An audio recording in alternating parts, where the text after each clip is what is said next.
নমস্কার বন্ধুরা, আমি তুহিন আর আমার কিচেনে আপনাদের সবাইকে স্বাগত। আজকে আপনাদের জন্য নিয়ে আসলাম একদম হেলদি একটা চিকেনের রেসিপি, চিকেন স্টু। অলরেডি আমি আমার চ্যানেলে কিভাবে চিকেন স্টু করতে হবে চটজলদি প্রেশার কুকারের রেসিপি দিয়ে দিয়েছি। একদম প্রথমের দিকে আপনারা সেটা দেখতে পারেন। একদম সুন্দরভাবে সেটাকে বর্ণনা করা হয়েছে কিভাবে প্রেশার কুকারে পারফেক্টভাবে চিকেন স্টু বানানো যায়। এইবার যেটা দেখাবো সেটা হচ্ছে কড়াইতে, এবং এইটা বাচ্চা থেকে বয়স্ক এবং যারা ডায়েট করে সবাই ইজিলি খেতে পারবেন। অপূর্ব স্বাদের এই চিকেনের স্টুটা অবশ্যই কিন্তু ধৈর্য সহকারে দেখবেন, আর একবার খেলে বারবার এইভাবেই আমার পদ্ধতিতে রান্না করতে ইচ্ছা করবে। চিকেন স্টু বানানোর জন্য প্রথমেই নিয়ে নিয়েছি 600 গ্রাম পরিমাণে চিকেন উইথ বোন চিকেন। যখনই নেবেন ব্রেস্টের পিস নেবেন না, সব সময় হাড়ের পিস নেবেন। দেখুন আমি কি পিস নিয়েছি সেটা আপনাদেরকে দেখিয়ে দিচ্ছি। চিকেন স্টুয়ের জন্য আমি নিয়েছি এখানে লেগের পিস, নিয়েছি থাইয়ের পিস যেগুলোতে প্রচুর পরিমাণে হাড় থাকে, আর নিয়েছি মুরগির ডানার পিস। এই তিনটে অংশ নিলে চিকেন স্টুয়ের স্বাদ বহুগুণ বেড়ে যায়। চিকেনটা আমি ভালো করে ধুয়ে জল ঝরিয়ে নিয়ে নিয়েছি। এইবার এই চিকেন স্টুয়ের জন্য যে যে সবজিগুলো আমি নিয়েছি সেগুলো আপনাদেরকে দেখিয়ে দিই। নিয়েছি কিছু বিনস, আর সেটাকে ফিঙ্গার শেপ করে কেটে নিয়েছি। তারপরে নিয়েছি কিছু পেঁপেটা একটু বেশি করে দিয়েছি।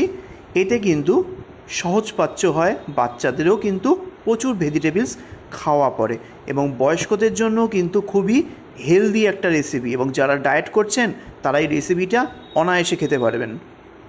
তারপরে নিয়েছি কিছু গোটা পেঁয়াজ, একটু ছোট সাইজের যে পেঁয়াজ হয় সেগুলো নিয়েছি, আর নিয়েছি গাজর একটু লম্বা লম্বা করে কেটে, আর নিয়েছি আলুটাকেও হাফ করে কেটে নিয়েছি। আর প্রতিটা সবজি কিন্তু আমি ভালো করে ধুয়ে জল ঝরিয়ে নিয়েছি।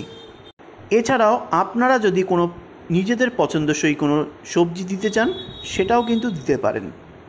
চলুন এবার কিভাবে বানাই সেটা দেখিয়ে দেবো। প্রথমে নিয়েছি একটা কড়াইটাকে হাই ফ্লেমে ভালো করে গরম করে নিয়েছি। গরম হয়ে গেলে এখানে দিয়ে দেবো 2 চা চামচ পরিমাণে সাদা তেল। তেলটা ভালো করে গরম হয়ে গেলে এর মধ্যে দিয়ে দেবো 4-5টা সবুজ এলাচ। তারপরে দিয়ে দেবো 7-8টা কালো গোলমরিচ। তারপরে দিয়ে দেবো গুনে 2টো লবঙ্গ হালকা ফ্লেভারের জন্য। ফ্লেমটা লোতে দিয়ে একটুখানি ফোড়নটাকে ভালো করে ভেজে নিতে হবে যাতে সুগন্ধটা তেলের মধ্যে চলে আসে। এরপর এর মধ্যে দিয়ে দেবো 1 চামচ পেঁয়াজ বাটা। এরপর দিয়ে দেবো 1 চামচ রসুন বাটা। তারপরে 1/4 চা চামচ পরিমাণে দেব আদা বাটা। ফ্লেমটা লোতে রেখে এই মশলাটাকে একটু কষিয়ে নিতে হবে লো ফ্লেমে। কিছুক্ষণ কষিয়ে নেওয়ার পর যখন একটুখানি কালারটা চেঞ্জ হয়ে যাবে তখন দিয়ে দিতে হবে জল ঝরিয়ে রাখা চিকেনের টুকরোগুলো। চিকেনের টুকরোর সাথে প্রতিটা মশলা একসাথে কষতে হবে। ততক্ষণ কষবেন যতক্ষণ না চিকেনের গায়ে যে পিঙ্ক কালারটা, সেই পিঙ্ক কালারটা চেঞ্জ হয়ে সাদাটে বর্ণ চলে আসে। তাহলে বুঝবেন ভালো করে কষাটা হয়েছে এবং ভেতর অবধি মশলাটা ঢুকেছে। 1 মিনিট মতো কষে নেওয়ার পর দিয়ে দেবো খুবই সামান্য পরিমাণে একটু লবণ, যাতে চিকেনের ভেতরে মশলাটা ঢোকে, মানে নুনটাও ঢোকে। তারপরে দিয়ে দেবো কিছুটা পরিমাণে গোলমরিচের গুঁড়ো। বাচ্চাদের কিন্তু গোলমরিচের গুঁড়ো খুবই উপকারী জিনিস, বাচ্চাদের অবশ্যই খাওয়াবেন।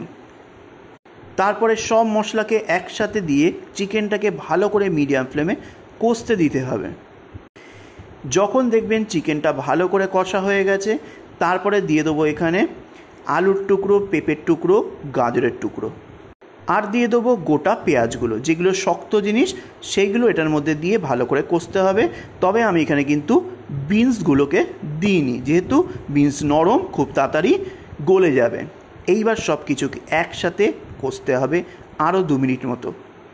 যত ভালো করে কষবেন তত স্বাদ কিন্তু বেরিয়ে আসবে প্রতিটা সবজির মধ্যে, চিকেনের মধ্যে।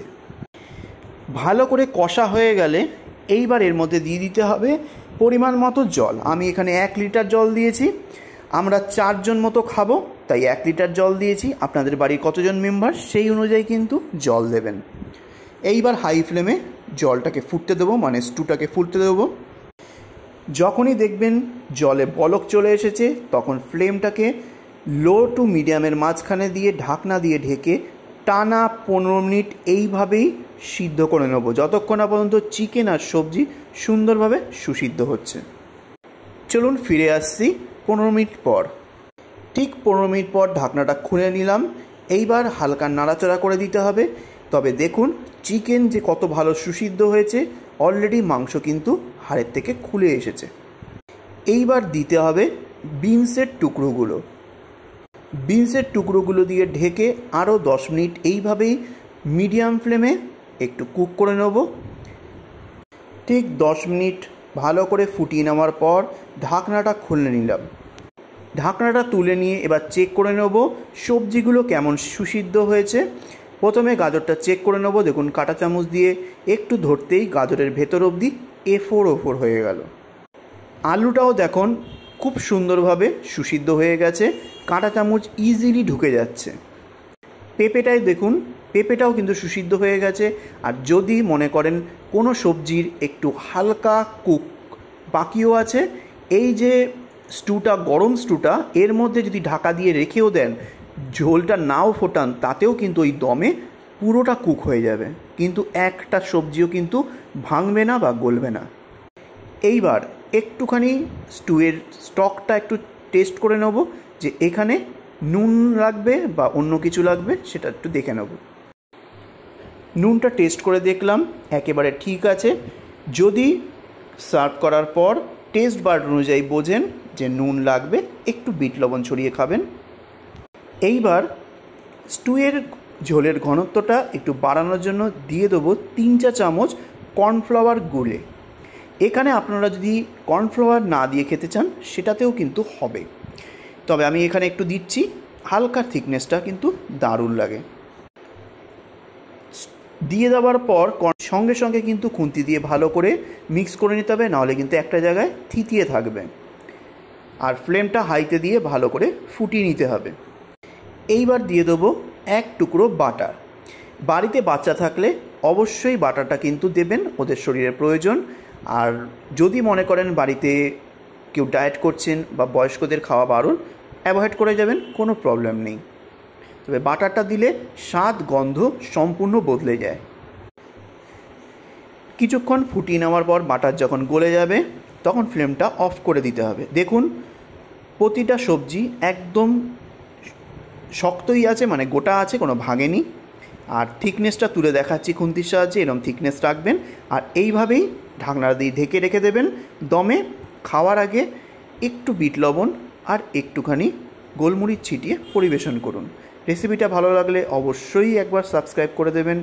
আর পাশে থাকার জন্য আর নোটিফিকেশান পাওয়ার জন্য অবশ্যই বেল আইকন ক্লিক করে অল বাটনটা ক্লিক করতে ভুলবেন না যেন, তবেই কিন্তু আমার পরের রেসিপি সর্বপ্রথম আপনার কাছে নোটিফিকেশান হিসাবে চলে যাবে। আজ আসলাম, নেক্সট দিন আবার একটা ভালো ভিডিও নিয়ে আপনাদের সামনে তুলে ধরব। নমস্কার।